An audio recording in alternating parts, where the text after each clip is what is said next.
faculty fellows in their scholarly pursuits. Each funded project relates to the center's mission in one way or another.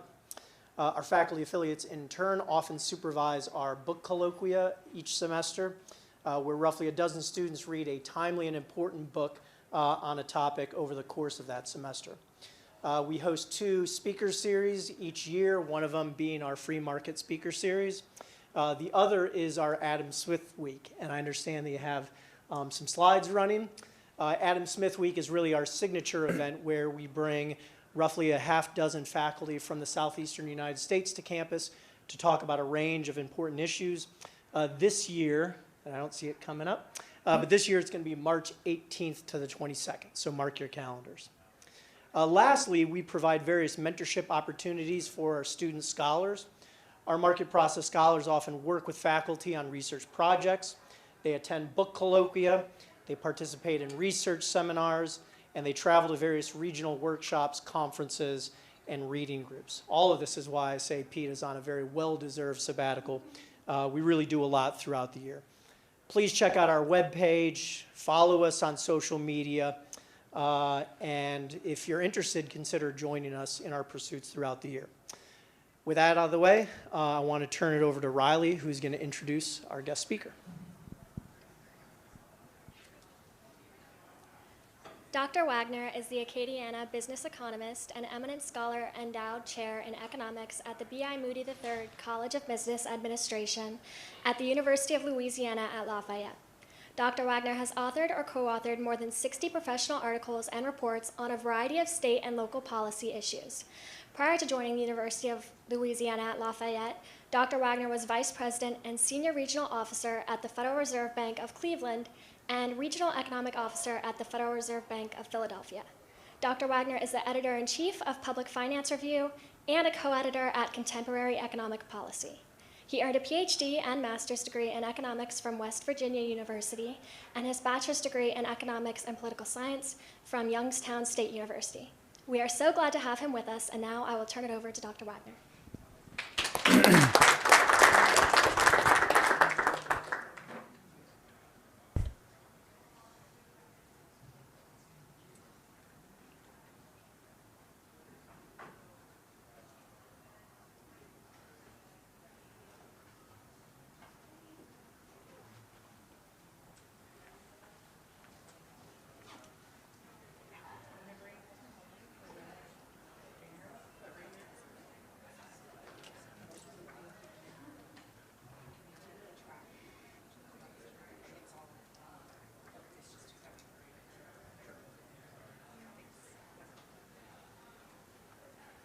All right, hopefully you can hear me. Is this, see if this is on? Yeah, it sounds like it's on. So it's certainly nice to be with you.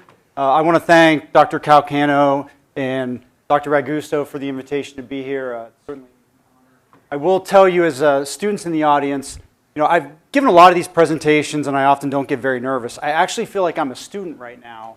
I graduated with my PhD 24 years ago, and 2 of my professors are sitting right here. Now it makes me feel like I'm back in graduate school, worried that they're going to come down and jump on me for saying something wrong. What I want to do is talk a little bit about economic development incentives and give you probably a perspective that you haven't seen before. And I want to hit on a couple different things. Clicker to work. Well, always technology issues.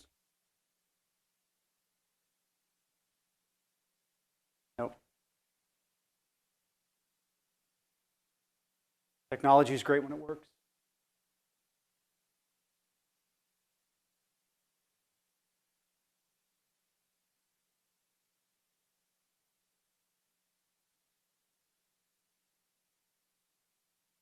Now it's working.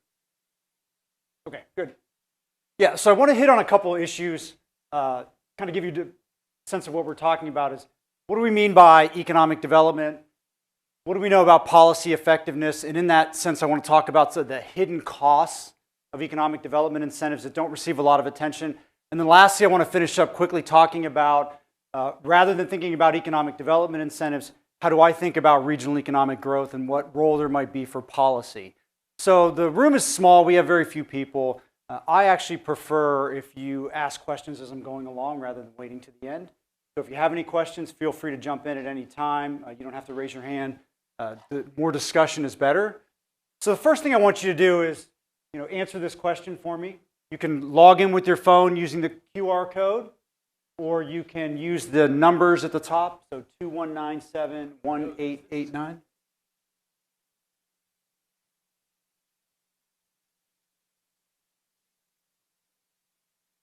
So normally people tell you, put your phones away. I want you to use your phones. There you go. I think if you get a picture of my head, it won't take you there.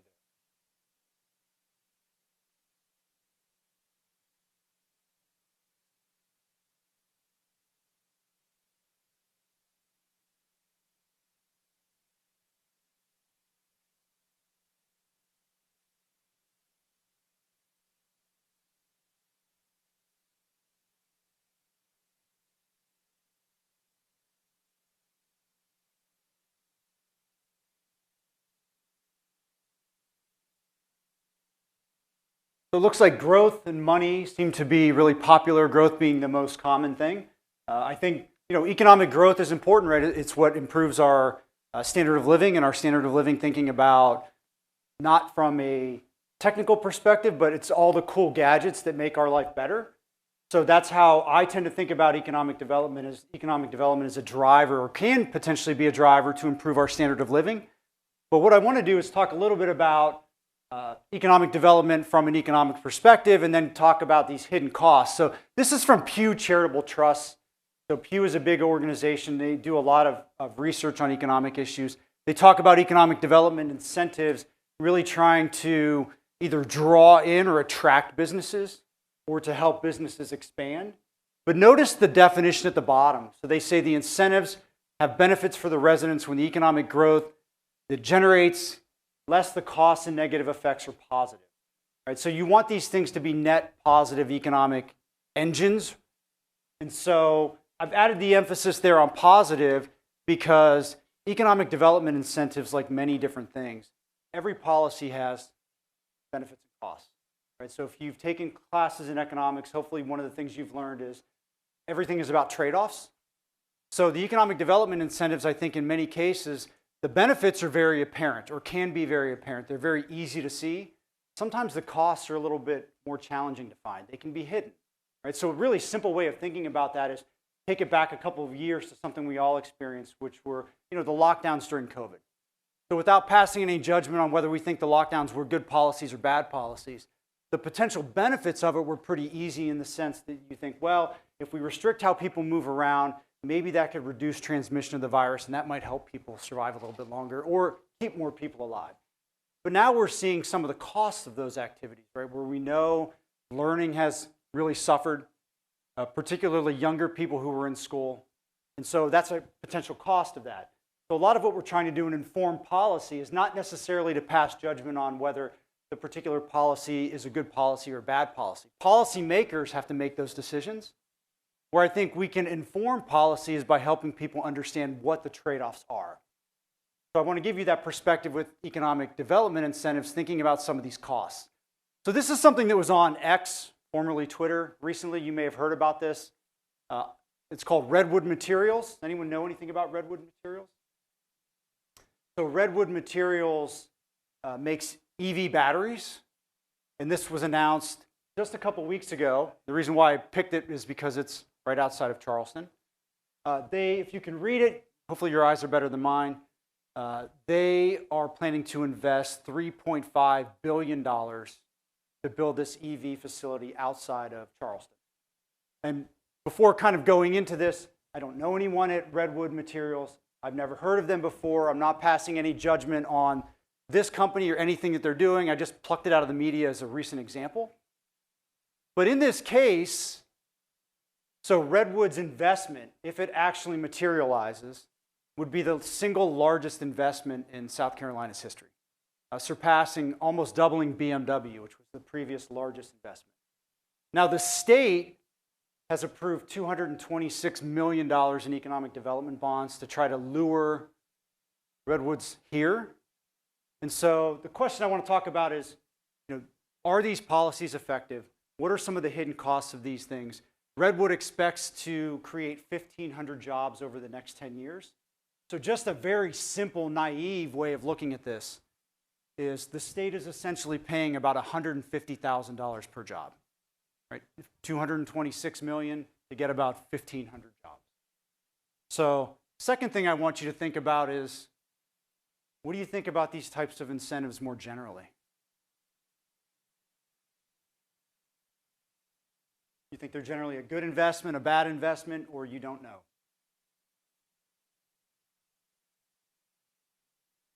Well, saying they're hidden costs doesn't necessarily mean they're bad.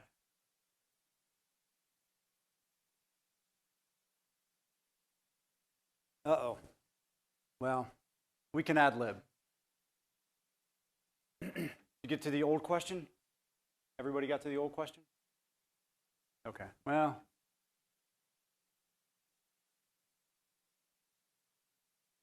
Yeah, I know. This is what happens when you try to, stay up to date with technology. Let's just do it by, an old show of hands. So how many people think these are generally good investments?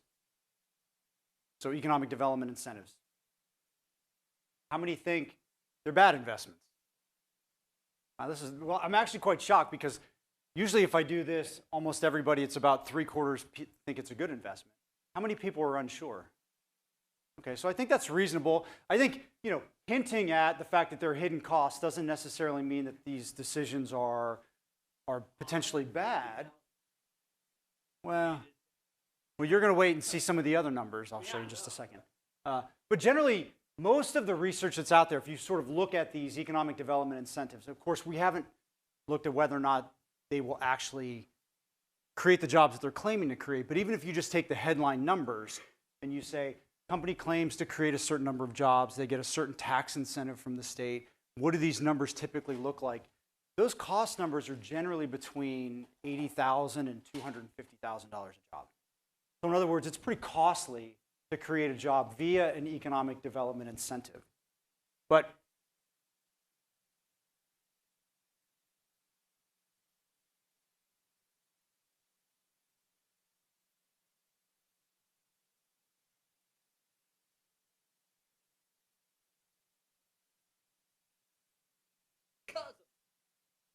yeah, I know, and I'll show you that a little bit later.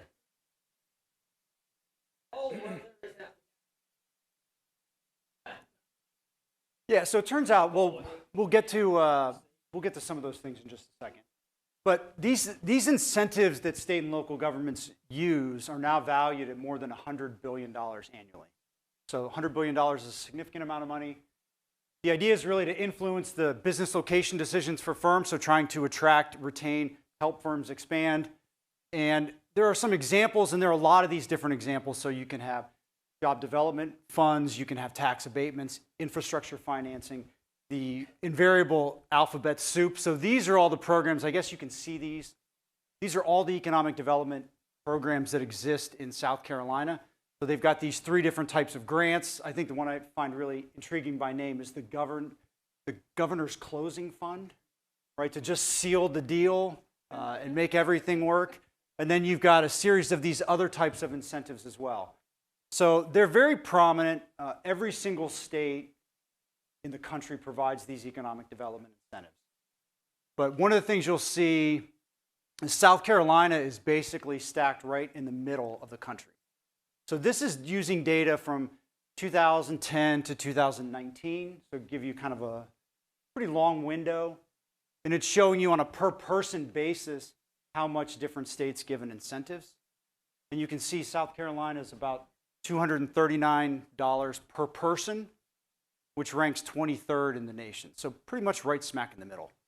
You'll notice there are a handful of states there, right? Washington, Oregon, Michigan, Indiana, that end up giving more than $1,000 per person in incentive. The state that's leading the pack, Louisiana, it says more than 2,000. They actually, in Louisiana, over this 10-year period, provided economic development incentives to businesses that equaled $6,800 per person. So you imagine 2 people living in a household, that's essentially $14,000 in tax money that went directly to individual businesses in the state.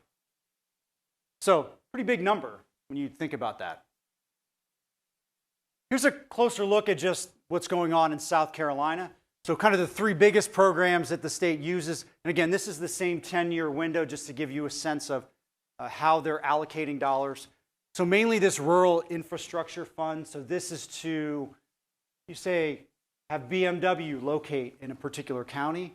The rural infrastructure fund provides funding to build out roads and to build highways, to make connections so that transportation is easier.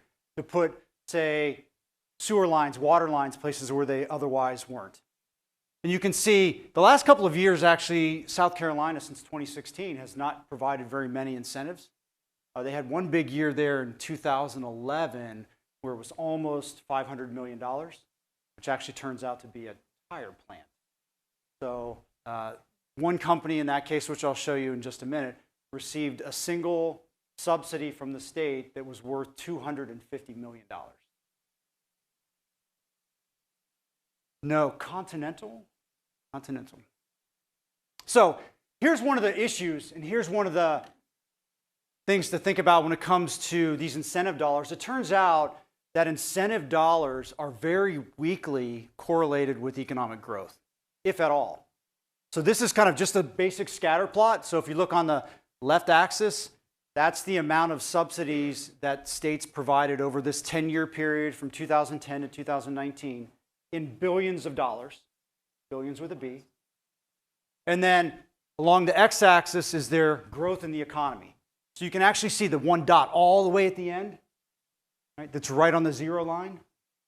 So that one state, their economy grew 54% over that 10-year period, and they provided $0 in economic development incentives. Anyone want to guess where that is? Nope. North Dakota. So a lot of that was the fracking boom, right, that happened in North Dakota. But the 5 highest states, you have North Dakota, Washington, Texas, Colorado, and Utah.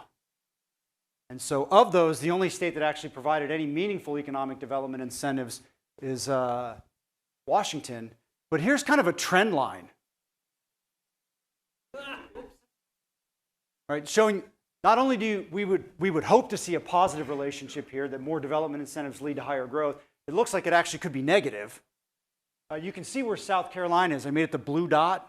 You can see the blue dot. So South Carolina actually did pretty well over that 10-year period. One of the faster growing states, provided below average economic development incentives to businesses. There are a couple where you can see, that are left of 0. So you see that one dot up there? That GDP growth rate was negative over the 10-year period, which means the economy actually contracted. And the state gave $32 billion in incentives. So whenever you feel bad, just be lucky you don't live in Louisiana, because that's Louisiana. Well, we'll talk about that. So one of the things that I like to say in talking to folks in Louisiana is to show something like this and say, hey, I'm not the smartest guy around, but maybe we should try something different, because maybe that's not working. But even if you take Louisiana out of this picture, Louisiana does affect kind of the line. If you do take Louisiana out of the picture, the line is basically flat. And so what does it mean? This isn't causal evidence, right? But it's something to look at to say, at least at the surface level, there's not a really strong relationship between economic development incentives and economic growth. And so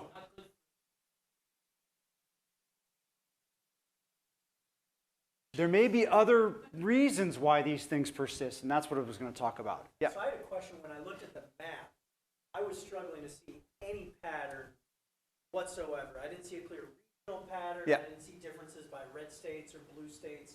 Is there any research on what determinants explain which states give a lot of these incentives and which states give fewer of these incentives? Not to my knowledge. I mean, they all give the incentives. Right? One of the things that I want to talk about that we're looking at is kind of informed by some of my research with Dr. Calcano and also Dr. Russell Sobel, is what happens in these states once they change their behavior. And so we're going to talk about what we call, just loosely, mega deals. Because all of a sudden, states are now giving significantly more incentives than they did in the past. The dollar value of these things are actually increasing substantially compared to what they were in the past. And I think there's reasons to think firms and behavior is going to change as a result of that. And so that's kind of where I'm heading to. Yeah, well, I'll get to that one. So how effective are the policies? Sorry about that. So when you look at kind of the literature on economic development incentives across all these different metrics that we might care about, so growth, property values, retail sales, there's just not a lot of convincing evidence that they matter.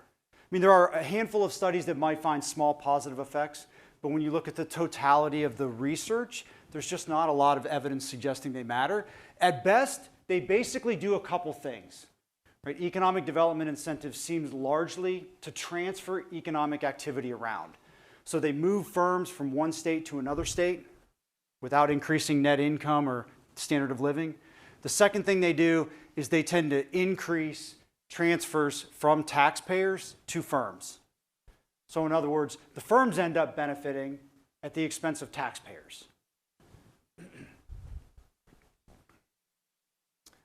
What I want to do now is talk a little bit about these hidden costs.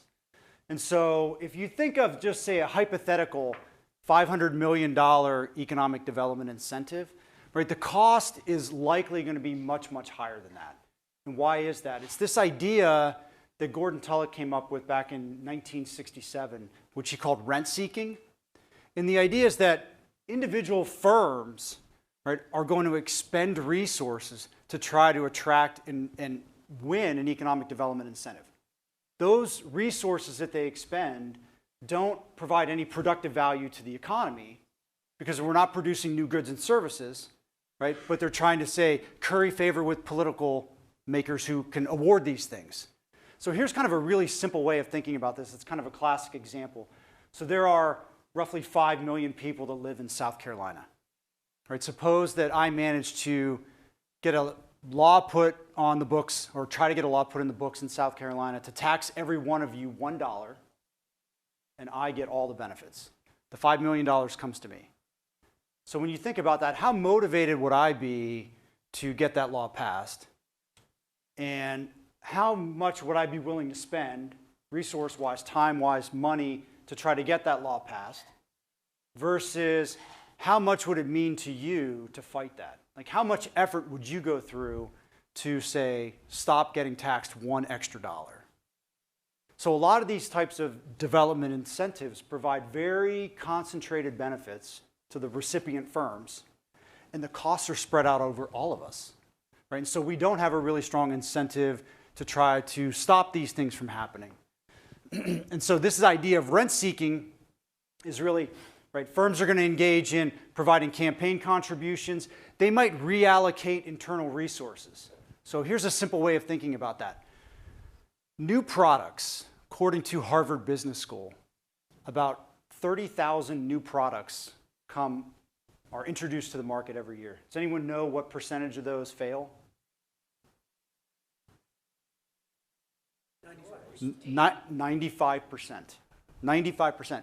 So what does this mean? This means engaging in product development is a risky venture, right? 95% of those things are going to fail.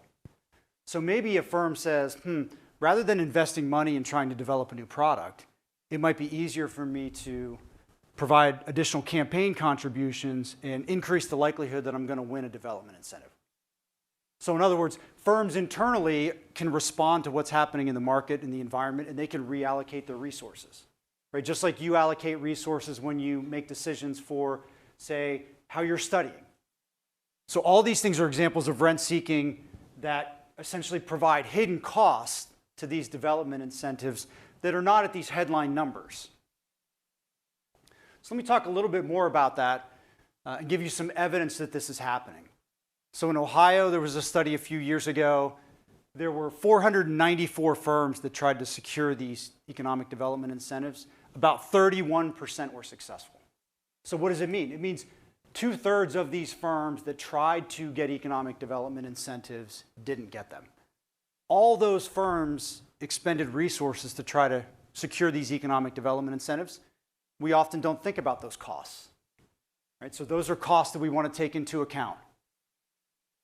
More recent research finds that, probably not surprising to a lot of you, politically connected firms are significantly more likely to be awarded economic development incentives, and the value of their incentives are also significantly higher. So they're not, it appears, now perhaps it could just be the case where these politically connected firms also seem like the ones that are going to be the most high growth firms in the future. I doubt that's the case. Right? So it suggests that there's probably some cronyism taking place there. And then lastly, once you consider this idea of rent seeking, we can perhaps capture these costs. The development incentives even appear to be significantly worse than the headline numbers. Right? So going back to kind of the Redwoods example as a case, maybe the $150,000 job should be $250,000 or even more if we can factor in what these costs are.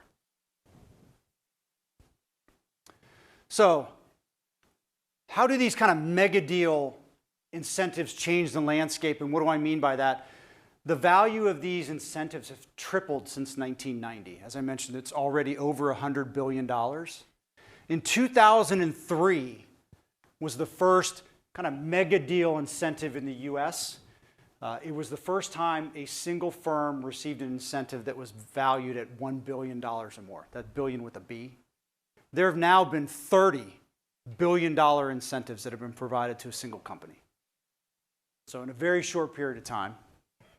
You can see the previous record subsidy at that time was $32 million.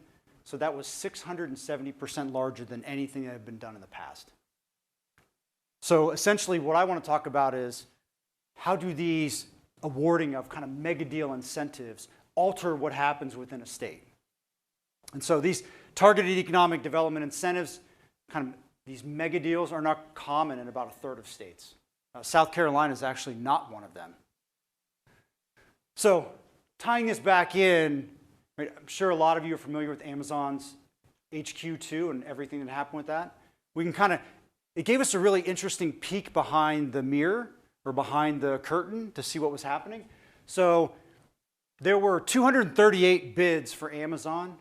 Only 26 of those were released publicly, but that was one of the cases where we first got to see what companies and what states were actually offering. And I think policymakers often claim that they can't reveal what these deals are while they're in progress, because South Carolina would say, well, we're competing with North Carolina.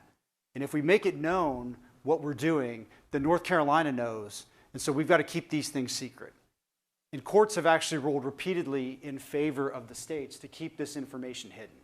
So in other words, a lot of these billion-dollar deals just pop out because you hear about them for the first time and you don't have any idea what's happening behind the scenes. So in other words, that's another case where we don't actually know what's being done until you see it being offered. And so what you end up with is very little transparency in how these decisions get made. You have very little accountability. There's also very little follow-up to see if the jobs being created actually meet the jobs that they're promising. And then I think the last key piece is very few states use what we call clawback provisions. So what is a clawback provision? Let's say you promise to create X number of jobs over a certain period of time. If you don't do it, you have to pay the incentive back. Almost no state does that. So essentially, once you get the incentive awarded to you, you essentially, for the most part, are scot-free. You have very little accountability in terms of what you're doing. There's kind of a classic example that you may or may not know about, which is Foxconn. So this is from Wisconsin. So Foxconn, it's basically kind of a classic boondoggle example. Foxconn is a chip maker. So it's a Taiwanese company that makes computer chips. In 2017, they announced that they were going to expand, and they put out a list of states that they said they were considering. And one of those states was Wisconsin. Wisconsin offered them more than $3 billion in incentives. And Foxconn said they would create 13,000 jobs over the next 10 years. It's now 6 years later, and Foxconn has created 1,000 jobs. And the state's already paid out over $1 billion, which works out to $1 million a job. The state's now trying to renege and not make those payments to Foxconn. But this is a case where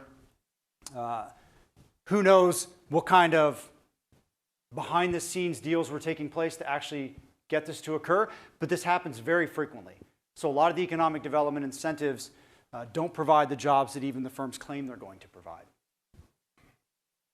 Here's just some data to show you about South Carolina. So South Carolina actually has not provided kind of these mega deal incentives like a lot of other states. These are the top 5 largest incentives. Boeing was obviously the largest there at $900 million. The figures are not adjusted for inflation. But the Continental Tire, which you saw the graph earlier that showed the spike in 2011, was $250 million to one particular company.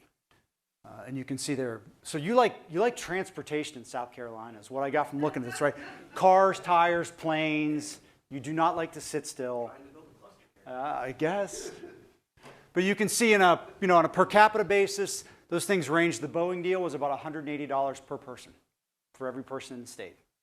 So pretty large numbers when you think about it starting to add up. But if you think about Boeing and what we talked about earlier using the example, how much would they be willing to spend to try to secure a $900 million deal? That's very, very valuable for them, right? And it's $180 for you. You might send an email to your legislator. You probably don't even know what's going on. So those things are really hidden. So in terms of all the states, this is just showing you kind of the timing. All the states in red are states that have given these kind of mega deal incentives. And so I think what's interesting here is you do see a lot of clustering. Right? You see the clustering out west, you see the clustering in the south and up in the northeast. And you can see South Carolina is not a state that has provided a mega deal. So what do I mean by that? Every single state provides these economic development incentives. This kind of mega deal is when was the first time a state gave an award that was vastly different than anything they'd ever done. So here's a good example. Pennsylvania, it says 2012. So Pennsylvania would typically give a subsidy of about $25,000. That was the average. In 2012, they gave one company $1.2 billion. It was 70,000 times bigger than anything they'd ever done before. And so what we're looking at is essentially, what does that do to the political landscape in a state once they essentially raise a flag and say, hey, we're open for business and we've got these huge development incentives out there? Well, it does a couple things. One, you see the numbers on the left, the numbers on the right. States give almost twice as many incentives after they give their first big incentive. The other thing they do is 5 years after the first big incentive, almost half of their incentives are substantially larger than what their old largest one used to be. So what does it mean? They're giving, on average, much larger awards and many more of those awards. So you might think about, well, why does that happen? So if we end up with cases where there's very little evidence, we have significant job growth, significant income growth. So why do these development incentives exist? Partially for political reasons. So this is showing you just campaign contributions from Ford Motor Company. So in 2010, Ford Motor Company received a $2.3 billion incentive from the state of Michigan. So here's the thing. All of a sudden, Ford gets a huge incentive. Imagine you're another company and you're in Michigan. You might now think, oh, I have the potential to gain a huge incentive, right? Because now I didn't know the state would even award incentives this large. Now that they are, maybe I should try to get one too, right? And so the industry as a whole can change and start trying to lobby for incentives. So this is campaign contributions for auto manufacturers and transportation unions in Michigan. So not Ford, other firms in the same industry, right? And you can kind of see what's going on at that line. So if you look left of 2010, those are their campaign contributions by auto manufacturers, not named Ford. Notice what happens post 2010. Big increase. right? So maybe these companies are now saying, hey, I think there's a chance for me to get one of these incentives, and start providing a lot of campaign contributions to do that, right? They think they got a chance to win, so let's go all in. So after awarding kind of the first mega deal incentive, here's what happens. Campaign contributions increase significantly in states, mainly concentrated among lobbyists, lawyers, construction, and labor, right? Those are probably the industries that stand to benefit the most. A lot of these large deals are for manufacturing plants, right? Construction jobs, labor is going to support that. And in fact, we find that every $166 in new incentives leads to about $1 in donations. Secondly, which I think explains a lot of this also to your point, Bill, incumbent politicians, they get a re-election boost. So their average margin of victory goes up by about 7 percentage points. The interesting thing is non-incumbents don't get the benefit, which means we are rewarding the politicians for doing this. They're giving large incentives. We're rewarding them by giving them higher margins of victory. So guess what? They have more campaign dollars. They're winning by bigger margins. They have a very strong incentive to continue doing that. The last thing that we see, which is also very interesting, is that the concentration of lobbyists in the capital counties really grows. So if we go back and we look at those red states compared to the blue states, once these states give their large incentive, lobbyists just flock to the capital. Right? So again, these are all measures of what we would consider rent-seeking, unproductive entrepreneurship, right? Things that are these kind of hidden costs adding to what we should be thinking about when we think about economic development more generally. Any questions at this point? Yeah. So what popped in my head just a moment ago was the lobbyists probably aren't just coming from firms. There are probably lobbyists coming from regions of the state. So if you, for instance, think about the mayors Yep. of the Charleston metropolitan area, right? Charleston.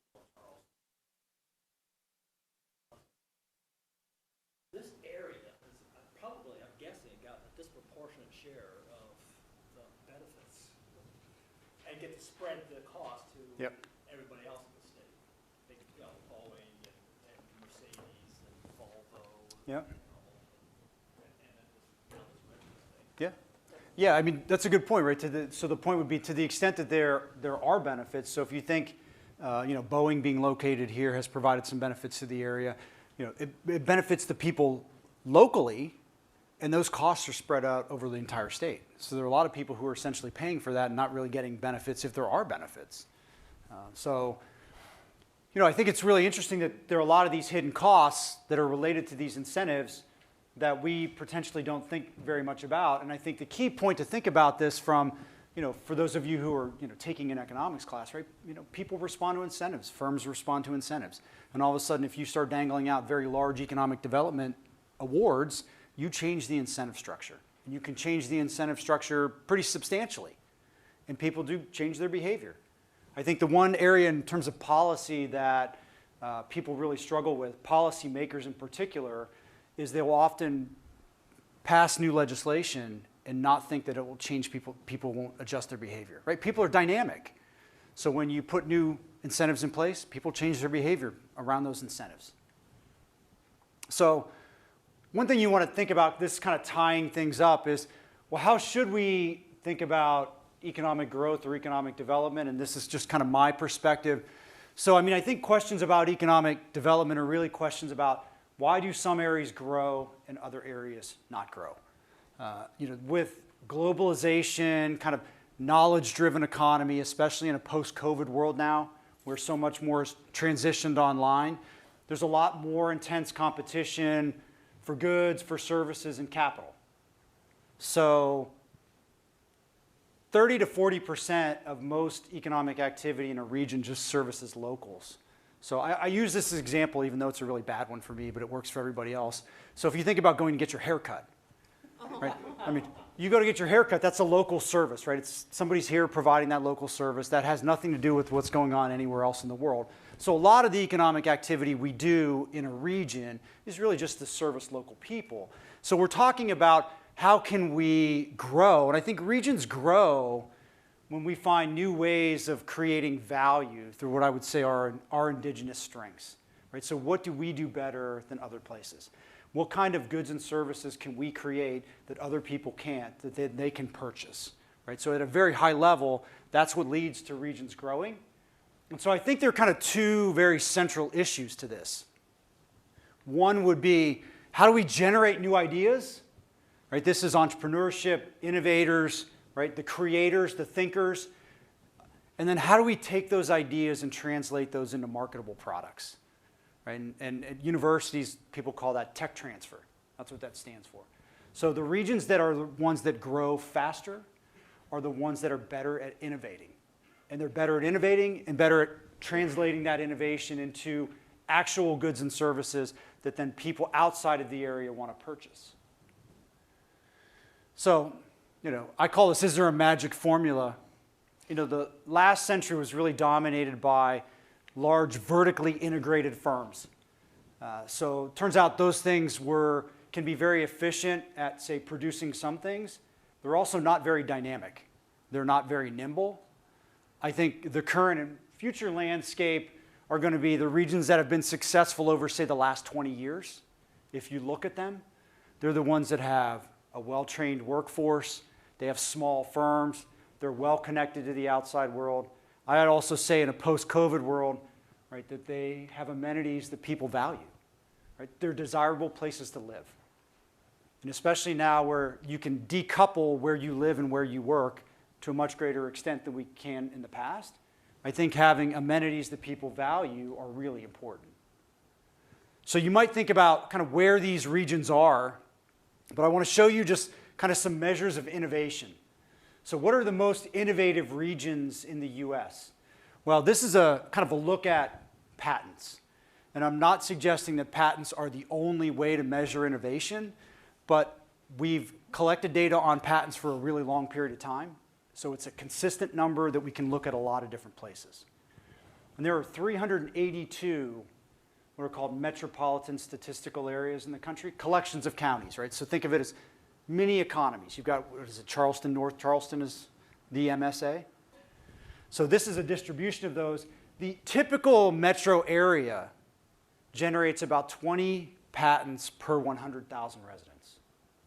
So there's one that's way out here at 450. Anyone want to guess where that is? North Dakota. Boise, Idaho. Boise? What did you? I'm from Boise. That's just fun. All right. Wow, Boise's up there. Yeah. Anyone want to guess? It's Silicon Valley. So that's Silicon Valley. So it's really kind of an outlier. They generate substantially more patents than anywhere else. But you want to think about, what you want to be is kind of one of these places over here at the tail that are the most innovative places. Those are the places that have had the highest gains in income over the last 20 years, which means they've had the highest increases in their standard of living over the last 20 years. So where are these places? Now, I don't know if you can see that. Hopefully, your eyes got to be better than mine. So did anyone see a pattern here? So with the exception of 2 places, every location on that map has a major research university. And I'm not just saying that because I work at a university. The 2 places that do not have major research universities on that map, Boise, Idaho, and Rochester, Minnesota. Does anyone know what's in Rochester, Minnesota? Kodak. The Mayo Clinic, right? One of the leading medical research facilities in the world. And then does anyone know what's in Boise, Idaho? Do you know? So, I'm sorry to put you on the spot. HP opened a research facility in Boise, Idaho, and that is basically 90% of all the patents that go to Idaho. It's one company. It's basically HP. So if HP were to ever relocate, Boise would not be up at the top. But, again, so a lot of these places are places that have smart, educated people, very innovative, They're also the ones where we're seeing significant increases in standard of living over the last 20 years. So kind of, is there a recipe? How does South Carolina stack up? So these are all the different metro areas in South Carolina. These are their patent rates. You can see Charlotte, right? The Charlotte region is probably the most innovative. That area has also exploded over the last 20 years. I don't know what the 25.5 is. Was there a university there? What area? So that's Clemson. I assume that was probably Clemson. I should have looked it up on the map, but I didn't. But you see, there are also a lot of areas in the state that probably aren't very innovative, at least from the perspective of patents. And my suspicion is if you just correlated kind of the areas that are most innovative, where you've seen the most growth, you're going to see a pretty tight relationship, right? So the question then is, if this innovation really matters, what can we do? So I say, is there a role for policy? Yeah, I think there is a role for policy, but it's probably not in the direction that most people think. And so what do I mean? I think what we've learned from a lot of economics is that the regions that have very broad-based, low tax rates, less burdensome regulations, they're the areas that grow faster. Those are the areas where you have more innovation, you see faster improvements in standard of living.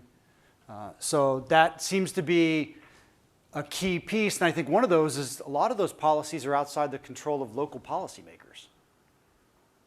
It's sometimes hard to move the needle on those, but the areas where, I think one of the reasons Louisiana, just as an example, I have now lived, I think, in 7 or 8 different states. One of the reasons Louisiana, if you remember, was all the way over to the left on that graph, it's incredibly burdensome in terms of compliance with the state's tax system from a business perspective. The county that I live in has 11 different sales tax zones. So if you happen to be a business and you're selling product across all of these different counties, you have to be able to track all that. And you can imagine what a logistical nightmare it is. So instead of locating in Louisiana, companies say, well, I'm going to go right across the border to Texas. And so there are a lot of cases and things that we can do. I think we know shockingly little, though, about kind of these targeted tax policies. There's not a lot of research. I think tracking is also kind of a barrier.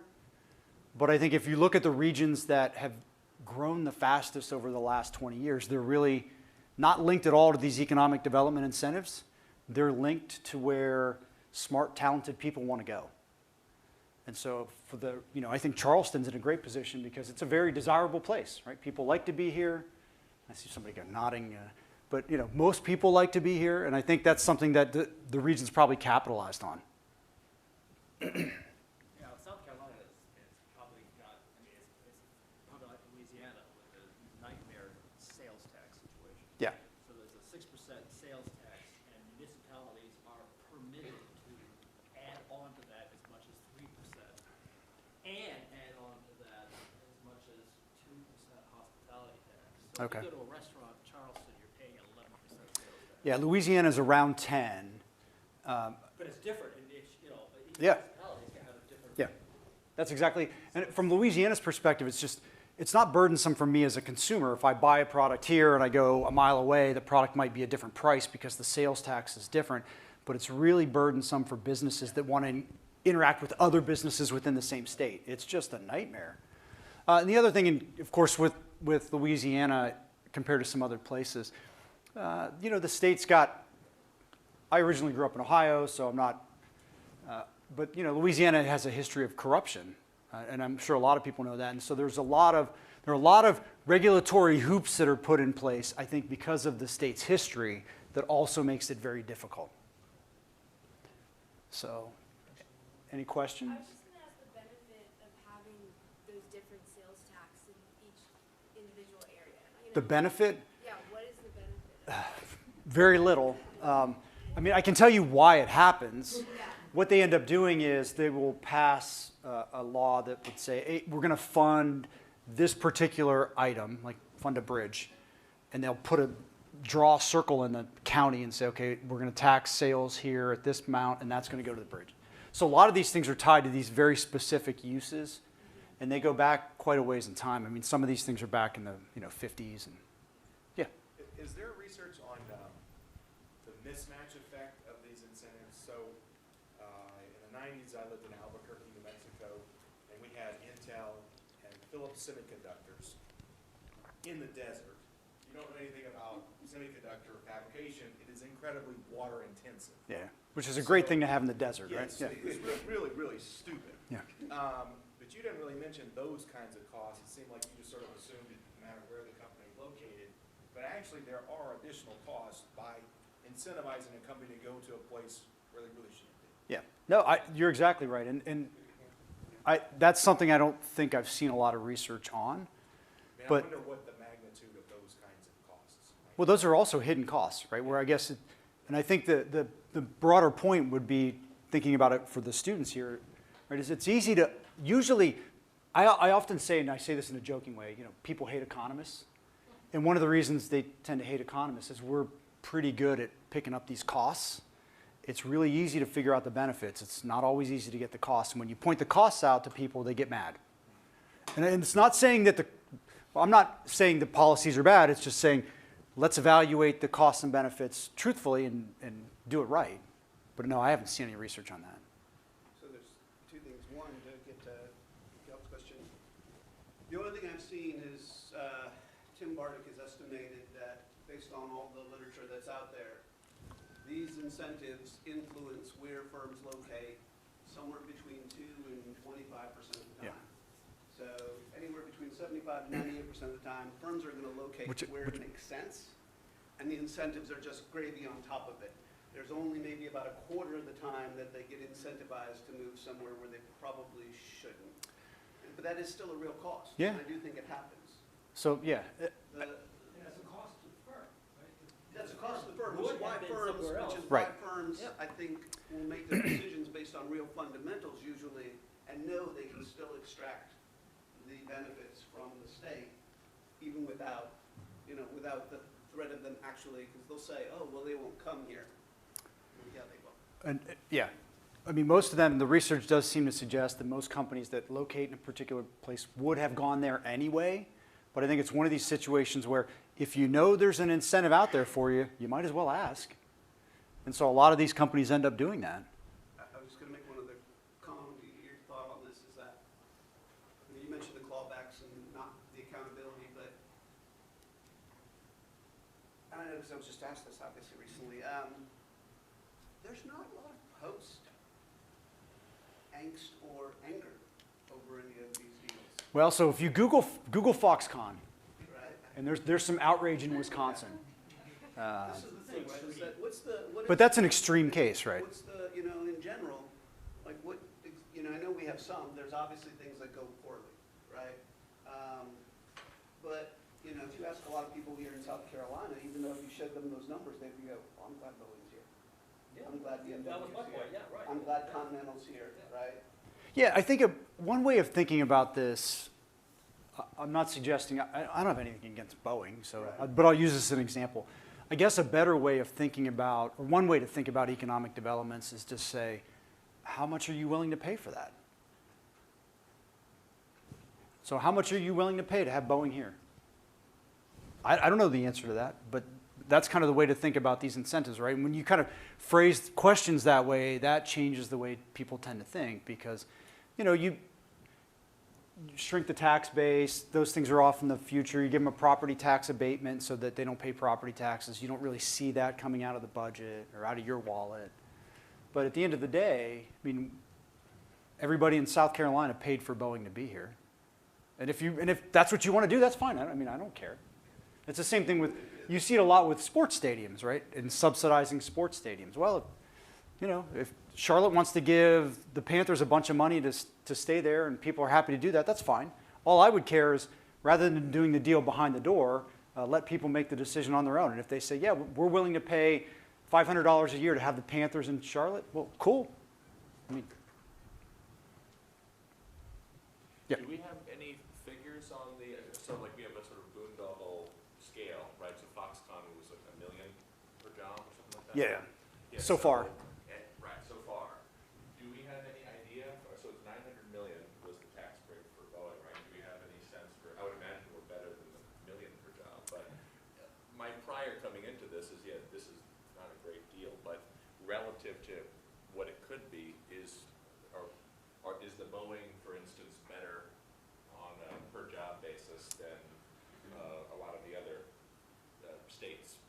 Yeah, I don't, it's a good question. I don't know.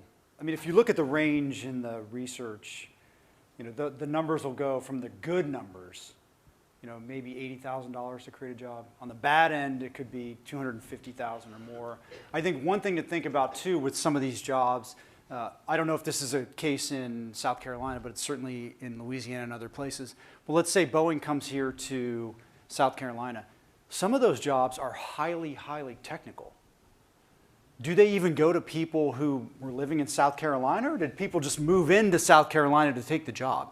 In which case, yeah, okay, they're still going to be spending money in your local community, but maybe it's not getting you the bang for the buck that you thought. For example, you know, if you take the Redwoods case, well, I don't know anything about EV batteries, but maybe not all of those 1,300 jobs, if they ever get created, will be created for people that live here. And if you think about, so last thing I want to kind of tie up with this that I think is important to think about is jobs follow people. And I think a much better economic development strategy for regions is to pursue kind of these Boeing's, big companies a little bit less, and to try to find talented people who want to live in your area, and jobs are going to follow those people. I mean, firms want to locate where they have talent. And so firms follow talent.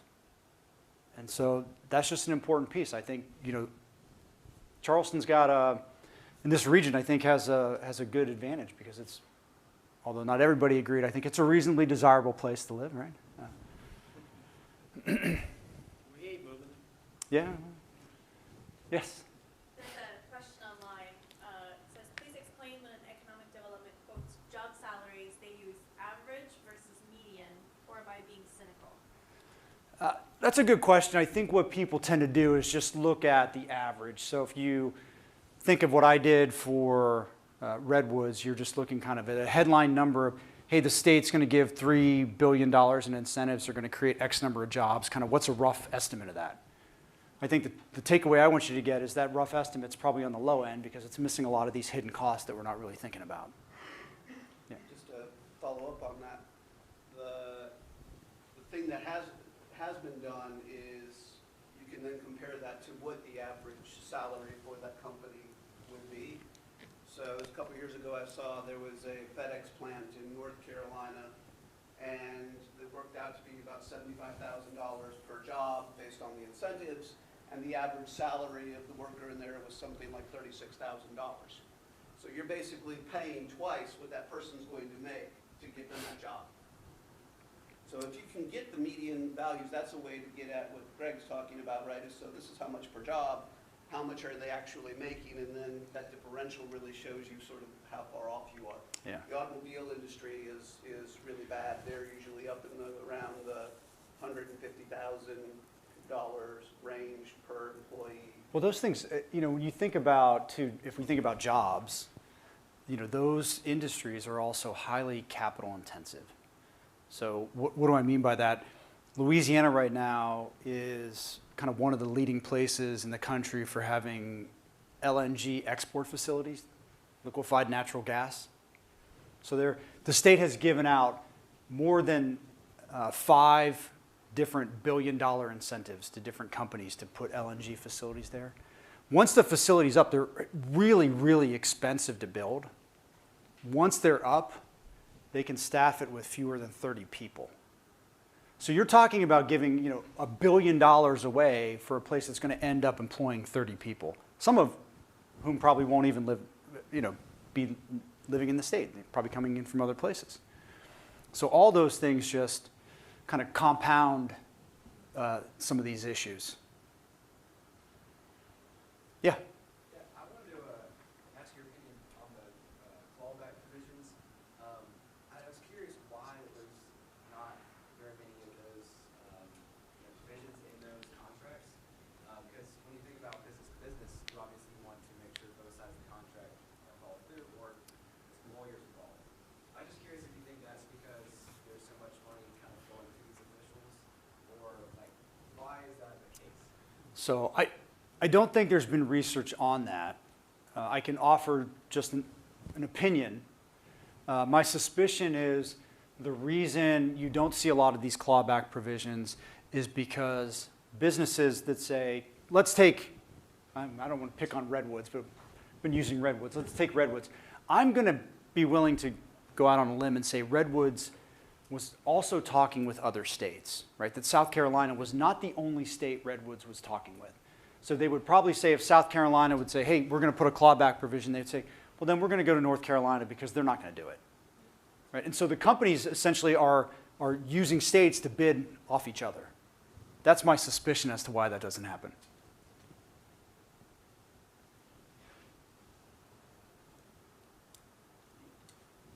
Yes? Has anyone looked at, from either a normative standpoint or an empirical standpoint, the difference between these big investments, the billion-dollar ones, and much smaller ones, say $50,000 or $100,000? And what I'm thinking about is from kind of the normative standpoint, thinking about rent seeking, it strikes me that potentially it's less problematic because a smaller firm doesn't have the resources to lobby like a Boeing or a Continental Tire. And then I kind of think about like the international development literature where some people have talked about micro-lending being a really good way to spur development. So do either of those kind of things matter, the big investments versus the smaller investments?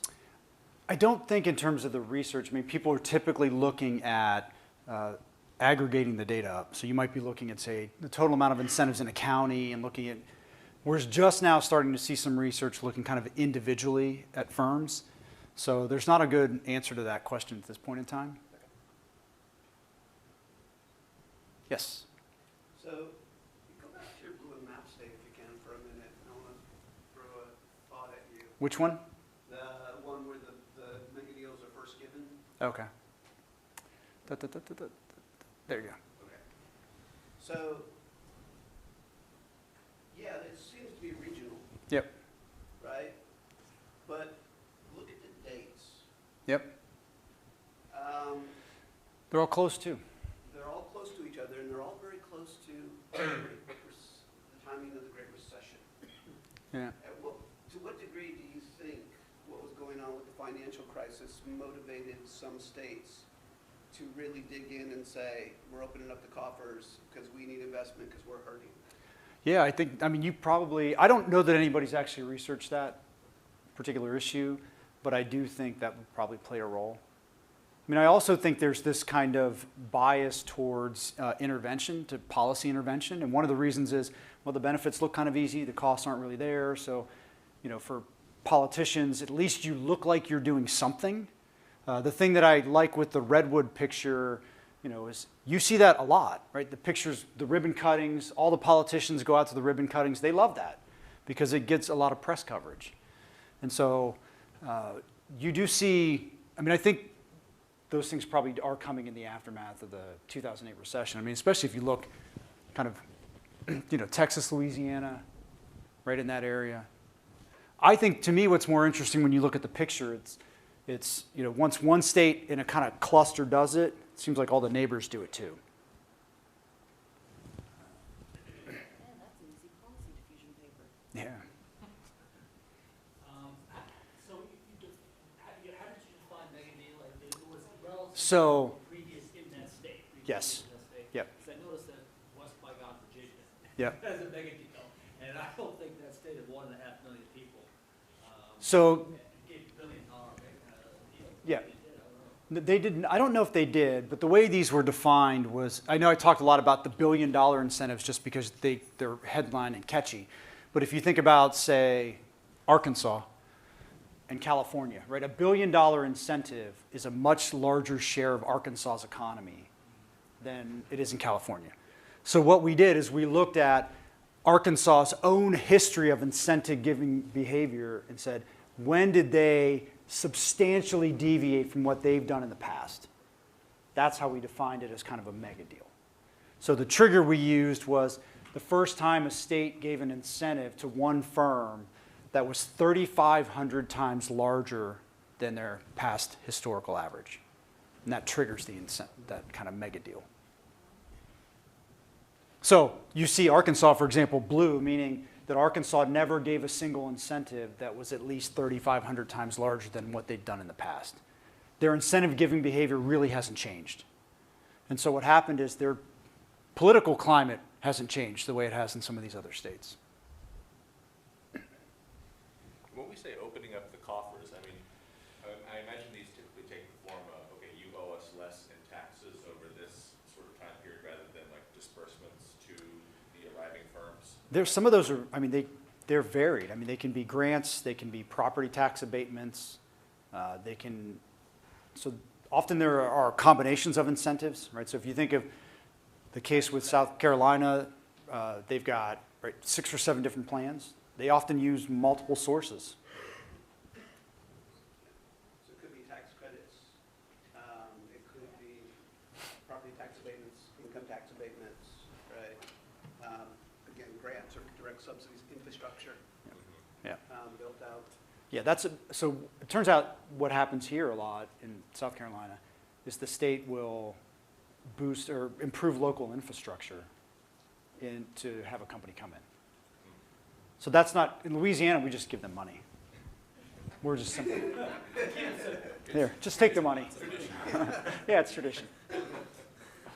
Yes? I couldn't help but notice the map of the, thinking about the tech transfer versus where the patents are. Is anyone looking at, for example, investment in higher education, how that would spur investment? I think particularly of the automotive center in Spartanburg County, or Clemson just got $100 and some million for Yeah. that school. Is anyone looking at that? I mean, a lot of people have looked at kind of the relationship between innovation and growth. I don't know that there's been a direct link with university spending. Let me go back to that. But I do think one thing is interesting if you sort of look at this map. If you take, Raleigh-Durham, you look at the rest of the kind of southeast, there's nothing. And if you look at the rest of the country, I mean, you may know this, you may not. What parts of the country invest less in public education? The places that are empty. Right? All those places that are empty are places that, on average, tend to invest a lot less in public education. So yeah, I mean, I think there's a direct link, right? I mean, but I don't know that somebody's researched that to where I can give you numbers. Yeah. Do you have a way, this is a silly question, do you have a way of disentangling whether these are patents that are from the university itself? Yes. Versus like from the surrounding Yeah, city? you can. The universities actually don't generate as many patents as you would think. But you can disentangle that. I mean, to me, when I just look, this is basically, if you kind of go back to this chart, if this is going to work, well, where I showed kind of the distribution of patents.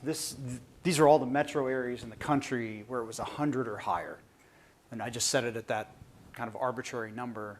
But you can, to me, it was just very striking because as soon as you look at it, if you happen to be in higher ed, you work at a university, you can name all the universities at these different places. Right? And that's why the thing that jumped out is you've only got those 2 that really aren't. That's Rochester, Minnesota, and Boise. Every place else is really fueled by kind of a research center.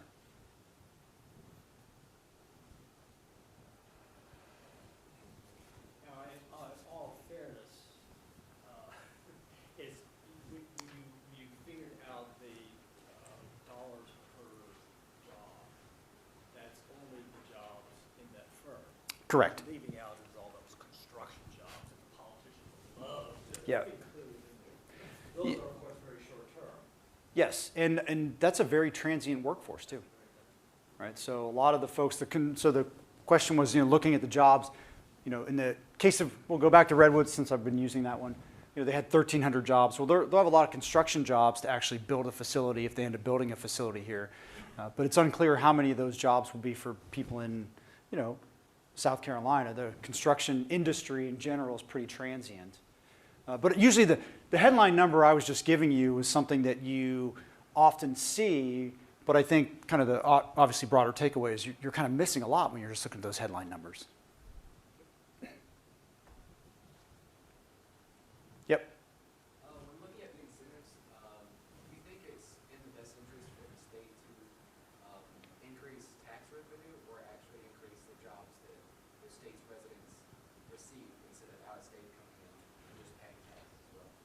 Well, I mean, the good thing is I'm not an elected official who has to make that decision. I mean, I think if you're looking at what's going to provide kind of the broadest bang for the buck for most people living in South Carolina, right? I mean, the research to me seems pretty clear. It's the places that have the broad tax bases, low tax rates, right? Sensible regulations, not overburdensome. Those are the places that just over time tend to grow a lot faster. So I would, but you know, those are not sexy things to get up and espouse as a politician, to say, hey, these are the things I want to do. And those are also very long-term development strategies, right? I mean, one of the things about, you know, investing in education, if you think about any particular area, so take just Charleston, well, who is most likely to live in Charleston 20 years from now? People who are here now. Right? They're the most likely to be here 20 years from now. You know, you get some people that move in and out, but by and large, most people will stay pretty close to where they grew up at. So if you think about investing in education for economic development purposes, well, you're talking about making decisions today that won't pay off for 25 years. And that's just sometimes a hard thing, I think, for elected officials to do, is to think, well, look 25 years down the road, hey, they're thinking, I'm only here for a few years. How do I have an impact? I think the blue screen is a not so subtle way of saying we are at. Cut off? It's less subtle than getting the hook out. Yeah, okay. Great. Well, thank you so much. Sure, appreciate it.